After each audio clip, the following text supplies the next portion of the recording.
Bueno, en esta charla vamos a hablar de ictericia y la importancia que tiene el diagnóstico por imágenes para evaluar la misma. Ustedes saben que cuando tienen ictericia, lo primero que tienen que valorar es si la ictericia es de tipo prehepática, hepática o poshepática. Dentro de la clínica, aparte del examen físico, tiene una serie de laboratorios que nos ayudan a tratar de diferenciar, y desde el punto de vista de imágenes también es importante a la hora de valorar qué tipo de ictericia puede tener este paciente. Dentro de los laboratorios podemos tener una ictericia por hepatonecrosis, por hemólisis, por colestasis o por defectos congénitos de metabolismo de la bilirrubina. Dentro de las clasificaciones de enfermedades hepáticas focales, pueden ser por algún tumor primario o metástasis, abscesos o quistes. Cuando la enfermedad ya es difusa, podemos encontrar un hígado graso, una esteatohepatitis, una cirrosis, hepatitis viral, tóxicos por fármaco, granulomas o alguna infiltración infecciosa. Y dentro de las poshepáticas, recuerden siempre que pueden encontrar el árbol biliar, que puede ser intra o extrahepático la afectación del mismo. Para repasar un poco de anatomía, ahí tenemos la vesícula con el cístico, el hepático común, que nace de dos ramas, la hepática derecha y la hepática izquierda, que se juntan y forman el hepático común. Al juntarse con el cístico, forman lo que se denomina colédoco. En esta imagen vemos cómo el colédoco puede terminar en un canal común junto con el Wilson o separados a nivel del esfínter de Oddi. Hoy en día se sabe que cuando el canal común entre el colédoco y el Wilson es más largo, son pacientes más propensos a tener pancreatitis por reflujo de la bilis hacia el páncreas, y también en pediatría muchos chicos que tengan el canal común largo tienen posibilidad de tener un quiste de colédoco por reflujo de las enzimas pancreáticas hacia la bilis. ¿Qué interrogantes tienen que responderse a la hora de evaluar ictericias por imágenes? Lo que tengo que valorar por imágenes y lo que tiene que responder las imágenes es si la vía biliar está normal o dilatada, y si está dilatada, a qué nivel está dilatada esa vía biliar, cuáles pueden ser esas causas. Acuérdense que pueden ser por cálculos, por obstrucción extrínseca, por obstrucción intrínseca. En el caso que uno sospeche una neoplasia, qué origen puede tener esa neoplasia. Y sobre todo valorar estructuras vecinas al tumor en sí o presencia de alguna metástasis.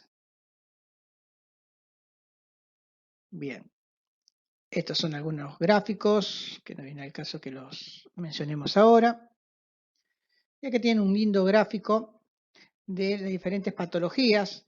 Obvio que hay algunas que seguro que no están, pero la mayoría están en este gráfico dentro de lo que son las causas hepáticas. Tenemos las drogas, la colestasis del embarazo, la hepatitis, que es la más frecuente, la cirrosis, puede ser la cirrosis biliar primaria o cirrosis secundaria, alguna droga o alcohólicos. Después, dentro de lo que es la vía biliar, podemos tener la colangitis esclerosante. Dentro de lo que es la vía biliar común, pueden tener lo que es el colangiocarcinoma. No se olviden de los parásitos. Los ascaris, por ejemplo, son unos parásitos que se pueden meter en la vía biliar y producir ovillos dentro del hígado o de la vía biliar y producir obstrucción. Alguna estrechez quirúrgica o postraumática. La pancreatitis crónica, por cuestiones de fibrosis, también puede producir estrechez. El carcinoma de cabeza de páncreas, el carcinoma de la ampula, de la desembocadura de la ampula o del coledociano, y el carcinoma duodenal, por una cercanía, también por producir una obstrucción a nivel de la vía biliar. Las causas más frecuentes de ictericias saben que es la litiasis y la vía biliar. Después tienen el carcinoma pancreático, colangiocarcinoma. Y otra de las causas de ictericia es la disfunción hepatocelular primaria, como es el alcoholismo o la hepatitis, que es muy común en Argentina, ¿no? Cuando tienen que estudiar la ictericia, paciente con ictericia, si bien la radiología simple se menciona, no tiene mucha validez, pero bueno, en algunos lugares que no tienen otro método, lo que sirve la radiografía simple es para ver si hay algún cálculo o algo en la vesícula o en la vía biliar. La radiografía contrastada sirve cuando se quiere estudiar la vía biliar, que llama a ver cómo se puede estudiar la vía biliar en forma contrastada. La ecografía es uno de los mejores métodos para estudiar la vía biliar, no solamente porque estudia la vía biliar, sino porque estudia el hígado, la vesícula, el páncreas, son los órganos regionales, y ya vamos a ver cuáles son la sensibilidad y cuáles son los problemas de la ecografía. Después tenemos la tomografía y la resonancia. Vamos a ir describiendo cada uno de estos. Como dije antes, la radiografía simple lo único que puede mostrar algo de alteración en el contenido abdominal, imagen a ver si hay calcio o hay algunos cálculos calcificados, cómo está la distribución de gas, puede tener aerobilia, ¿no? O colecistitis enfisematosa, o algunas imágenes de abscesos con nivel hidroaéreo.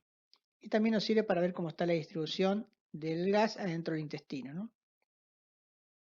Este es un ejemplo de una radiografía simple donde se está viendo una vesícula en porcelana, fíjense que la imagen bien de la vesícula, con toda la pared calcificada. Estos muchas veces los cirujanos recomiendan retirar la vesícula, ya que no tiene función esta vesícula, porque no se puede contraer y puede predisponer al cáncer. Bien. Otros métodos que si bien algunos denominan que son no invasivos, hay que tener en cuenta que la tomografía computada, si le ponemos contraste, ya se considera invasivo y aparte utiliza la radiación, así que en muchos lugares se considera invasivo solamente por usar radiación, sobre todo en pediatría, ¿no? Bueno, la ecografía sabemos que no la produce, que no produce invasión y la colangioresonancia tampoco. Bien, para evaluar, estos métodos sirven sobre todo para evaluar cómo está ese hígado, si hay esteatosis o cómo está la ecoestructura, si tiene hepatomegalia, si la hepatomegalia es difusa, nodular o por alguna lesión focal o múltiple, cómo está esa vía biliar intra y extrahepática, eso es importante, se ve muy bien por ecografía o por colangioresonancia, y cómo está el páncreas en el caso que nos podamos valorar. Bien, entonces hablando un poco de ecografía, recuerden que es de alta disponibilidad, bajo costo, inocuo. El único problema que tiene es que es operador dependiente y paciente dependiente. ¿Por qué digo paciente dependiente? Porque muchas veces estos pacientes que tienen problemas hepáticos, la biliar, son pacientes obesos, que dificulta mucho la valoración de la ecografía y sobre todo si tiene aire, más todavía. Y muchas veces también depende del equipo que estamos utilizando para poder mejorar la sensibilidad del método. Entonces la ecografía sirve muy bien para ver hepatopatías difusas focales, seguir pacientes oncológicos. Es de primera elección para la hipertensión portal. Esto recuerden siempre, cuando ustedes quieren sospechar o quieren valorar la hipertensión portal, se recomienda pedir no ecografía hepática ni ecografía hepatobiliopancreática. Se tiene que pedir ecografía abdominal completa. Y si piden con Doppler color, mejor. ¿Por qué? Porque aquí tienen que valorar con la ecografía no solamente el hígado, la vía biliar y el páncreas, sino tienen que valorar el vaso, a ver si no tiene una esplenomegalia, tienen que valorar si no tiene ascitis, que se ve muy común en los pacientes con hipertensión portal, tienen que valorar colaterales, colaterales esplenorenales, colaterales a nivel del epiplo mayor, colaterales hemorroidales, todos esos que si no la valoran mirando todo el abdomen no lo van a ver. Y con el Doppler color les sirve para ver cómo está el flujo a nivel de la porta, si está dirigiéndose hacia el hígado o para afuera del hígado, es decir, hepatópeto hacia el hígado, hepatófugo para afuera, saliendo del hígado. Lo normal es que sea hepatópeto, si es hepatófugo es porque la hipertensión arterial, la hipertensión portal es importante. Todas esas cosas que hay que valorar en una hipertensión portal, que es importante no pedir solamente ecografía hepatobiliopancreática, sino pedir una ecografía abdominal completa con Doppler color. Eso es lo mejor para poder valorar todo lo que es hipertensión portal. La vía biliar y la vesícula se ve muy bien por ecografía. Acordate que necesita el ayuno. Sin el ayuno, la vesícula puede estar colapsada. Y bueno, para patología pancreática también se utiliza como primera línea, no solamente para valorar alguna lesión focal, sino para proceso inflamatorio tipo patología pancreatitis subaguda o crónica o pancreatitis aguda, ¿no? En el caso de la patología traumática también es importante y se puede valorar muy bien con ecografía. ¿Qué tiene de bueno la ecografía? Que no es invasivo, que no utiliza contraste, lo único que necesitamos es la coloración del paciente, no tiene complicaciones, se estudia muy bien lo que dijimos hasta ahora. En estos cortes estamos viendo lo que es la vía biliar, la cabeza del páncreas, la vena porta, Ahí también la vena porta, la vía biliar dilatada, la vena porta, con la vía biliar también con un contenido ecogénico en su interior, que podría corresponder a un calculito.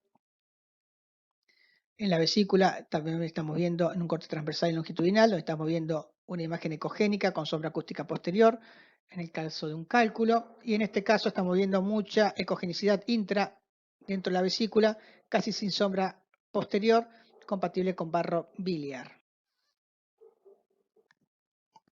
La tomografía lo que tiene que es excelente para ver la resolución espacial, es decir, para ubicarse en el espacio del abdomen.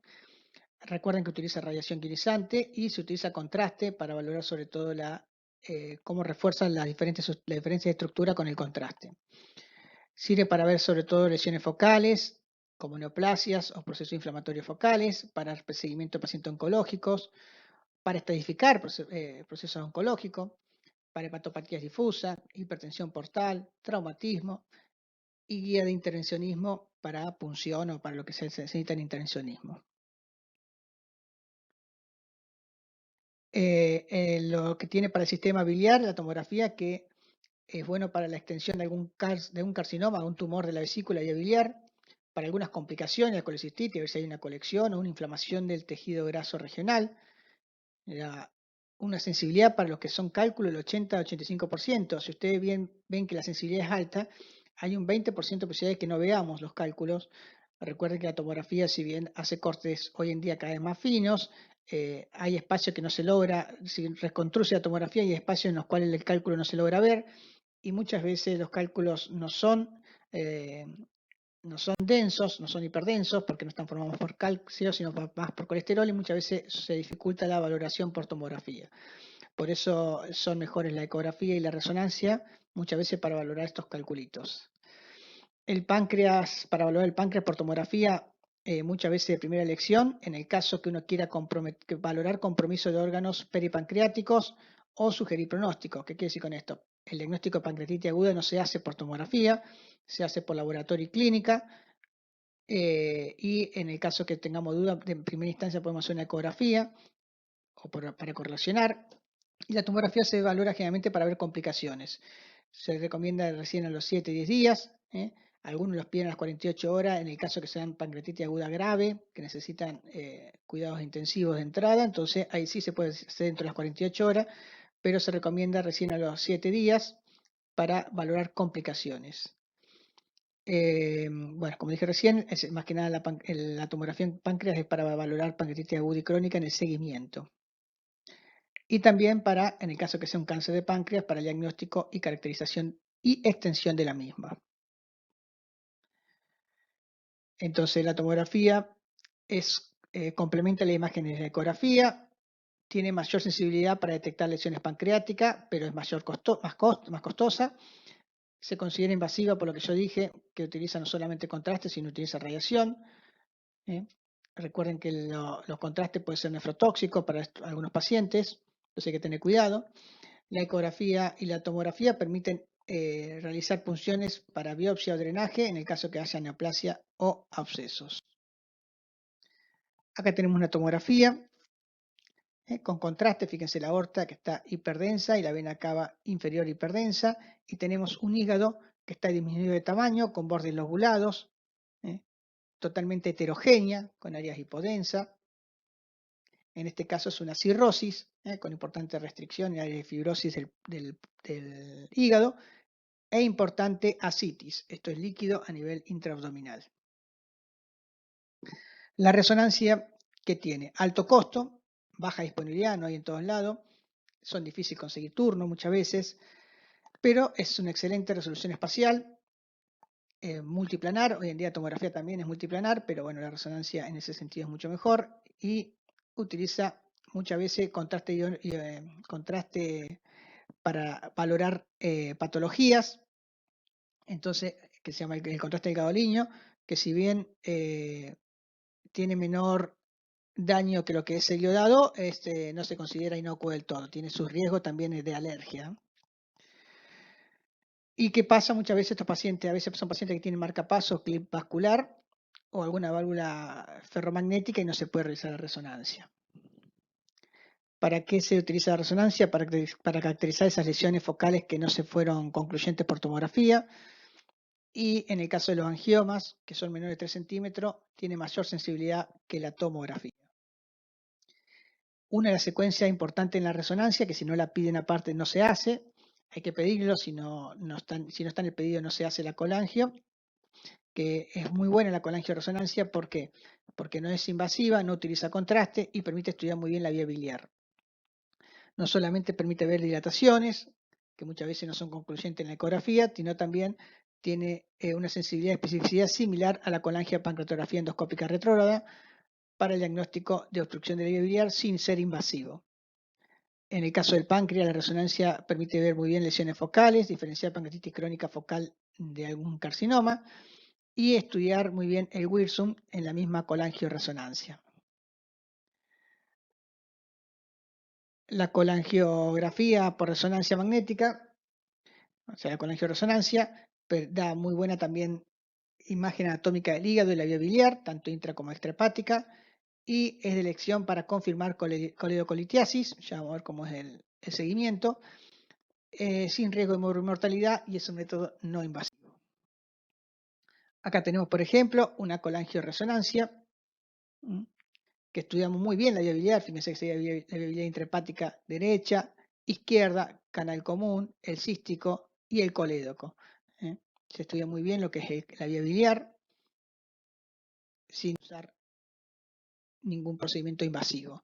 En la sensibilidad, fíjense, comparado con la tomografía, para valorar imágenes de ictericia, es del 97,7% de sensibilidad y una especificidad de 97,1%. Entonces, es muy superior a los otros métodos.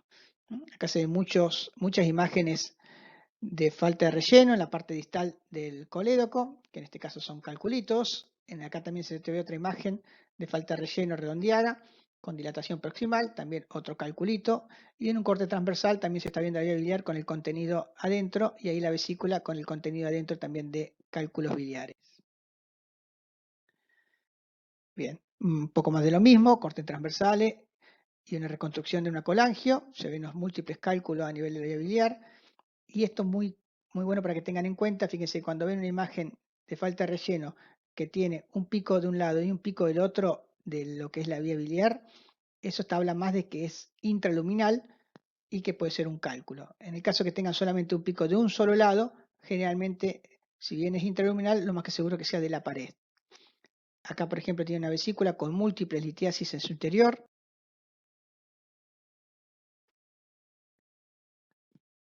Otra colangioresonancia normal. Bien. Y después tiene otros estudios que son invasivos y endoscópicos, que es la colangiopancreatografía endoscópica retrógrada y la colangiotransparieto-hepática percutánea. Bueno, y la biopsia, obvio, ¿no? Que se hace punción de hígado.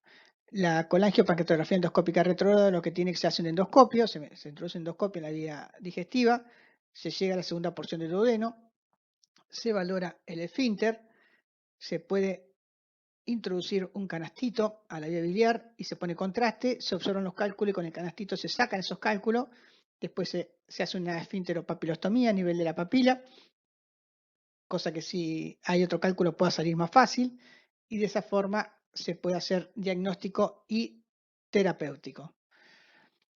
La transparieto-hepática percutánea es más que nada para valorar sobre todo la vía biliar intrahepática.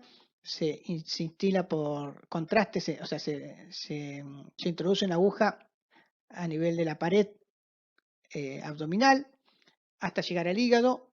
Una vez que llegamos al hígado vamos sacando la aguja y instilando contraste, y cuando vemos que estamos llenando de contraste una vía biliar, se ve cómo se llena de contraste la misma.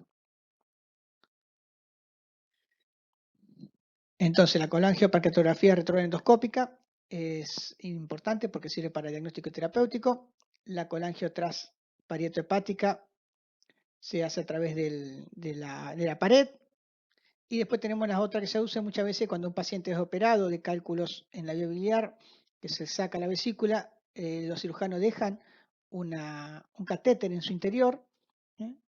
Que es lo que sirve intraoperatorio no solamente para que drene esa cirugía, sino también para ponerle contraste y valorar que no haya quedado ningún calculito de luego de la cirugía. Entonces, la colangiopancreatografía endoscópica retrógrada permite valorar muy bien la vía biliar intrahepatica, el conducto de Wilson y la papila, sobre todo la papila. Recordad que hay patologías en la papila, como son tumores, que es importante valorarlos, ¿no? Es un examen invasivo, dentro de la mortalidad es baja, pero tiene mortalidad. Confirma los hallazgos vistos por otros métodos, permite hacer biopsias, y, como dije antes, extracción de cálculo y papilotomía en el caso que haya coledocolitiasis, y mejora un poco la eliminación en el caso de que quede algún cálculo. Acá estamos viendo, eso que están viendo acá es el tubo del endoscopio, que llega a la segunda porción del duodeno, se intira contraste, se pone en contraste, se ven los cálculos adentro, se mete un canastito, es el canastito como es, con un alambrecito, se mete el canastito y se sacan todos los calculitos que haya en la vía biliar. Es operador dependiente, también necesitamos que el que lo haga esté acostumbrado a hacer estos métodos, ¿no? Pero tiene mayor posibilidad de complicaciones, ¿no? Recordad que lo único que estamos estudiando con este método es la vía biliar, no estamos viendo nada de lo que está por fuera. Y recuerden que también necesita sedación, ¿no? Esto es lo que les decía hoy. Fíjense que esta vía biliar está totalmente dilatada y tenemos una imagen de falta de relleno, pero tiene un solo pico. Cuando tiene un solo pico, tienen que sospechar que esta falta de relleno sobre todo es de la pared. Es de la pared que está obstruyendo la luz. Entonces, primero tiene que pensar que puede ser un tumor dentro de la pared. Cuanto más irregular sea esa lesión, más posibilidad de ser maligno, ¿no?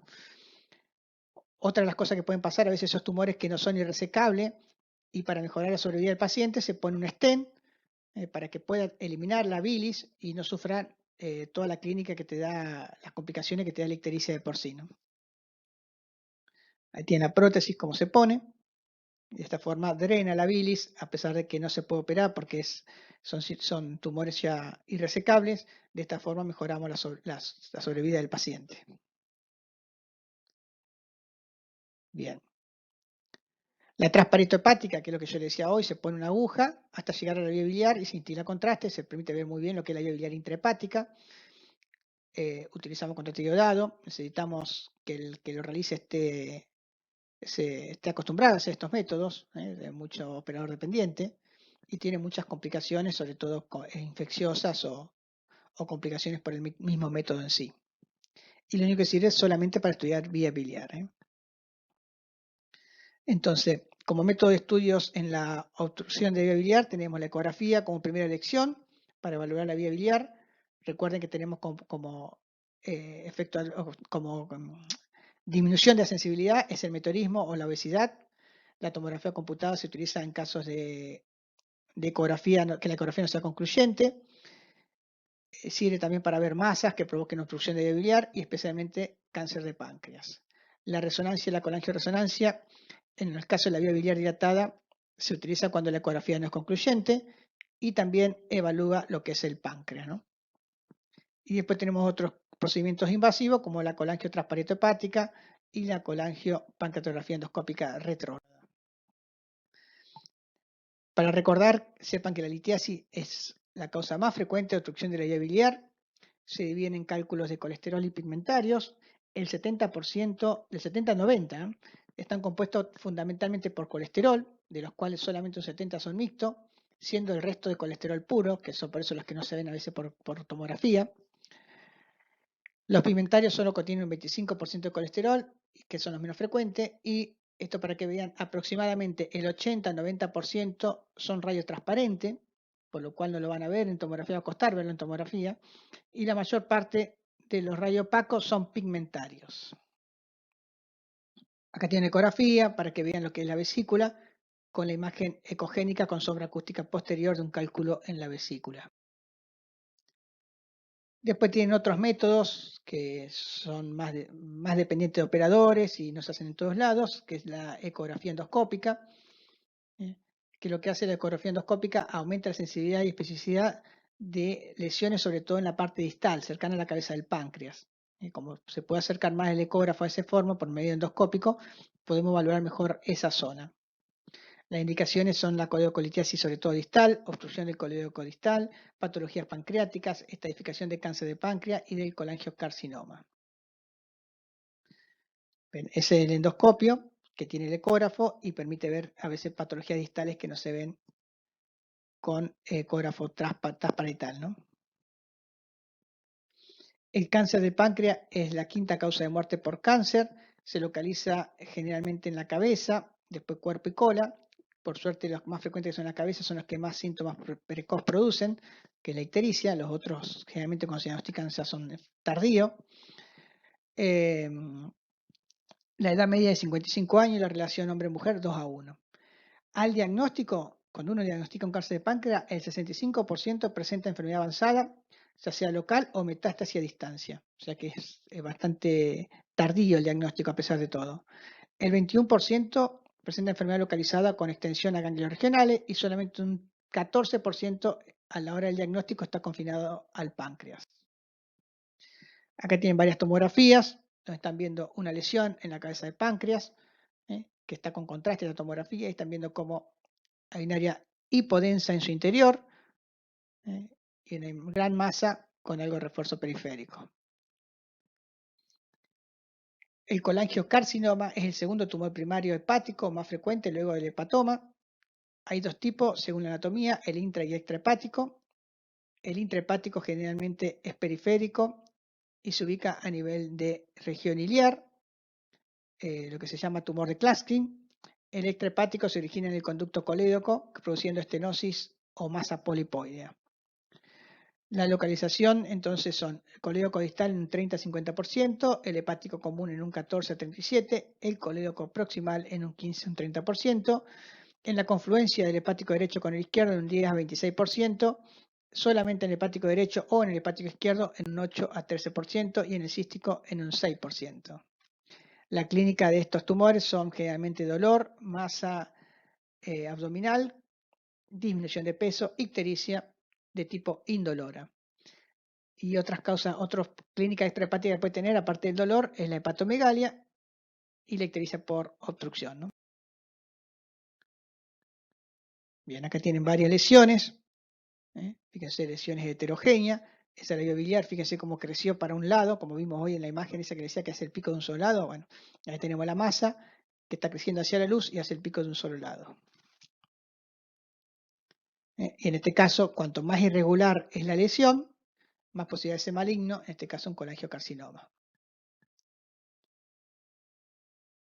Acá tenemos una lesión levemente ecogénica con sombra acústica posterior.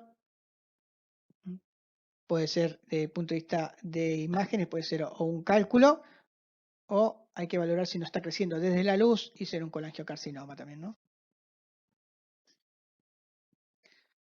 Tomografías con contraste, donde se ve el engrosamiento de la parte distal. Y muchas veces cuando hay una dilatación, cuando hay una obstrucción y lleva mucho tiempo en esta obstrucción, no solamente vamos a tener la dilatación del colédoco, sino también la dilatación de la vía biliar intrahepática, ¿no?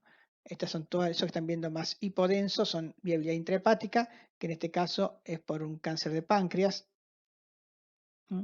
que está obstruyendo la vía biliar. Ya lleva su tiempo, ¿no? Un poco más de lo mismo. Fíjense lo que es la vía biliar totalmente dilatada, la vesícula distendida y la vía biliar intrahepática también dilatada. Bien, un poco más de lo mismo. Colangioresonancia, resonancia, con las lesiones a nivel de la cabeza del páncreas. Un poco más de resonancia también con diferentes tumores, tumores a nivel del tumor de Klatskin, a nivel de la encrucijada, vía intrahepática dilatada, con una lesión a nivel del hepático derecho. Ese es muy bien. Otra lesión a nivel de la vía biliar distal.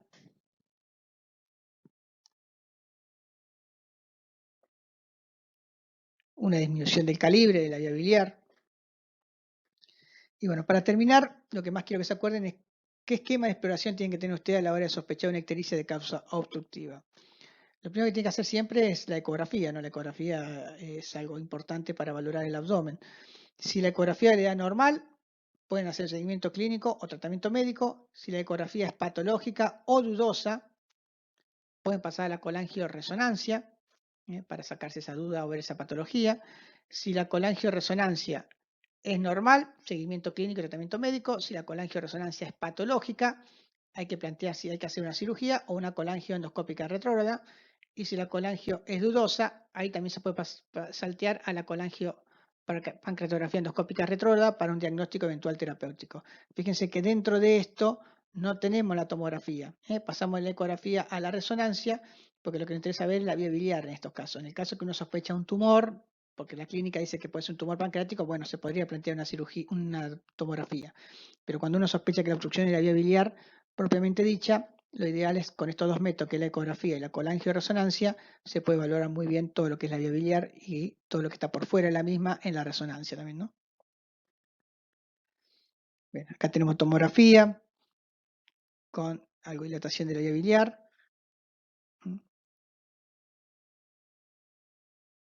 Un poco más de lo mismo, no lo quiero llenar con estas imágenes, pero lesiones a nivel de la cabeza del páncreas.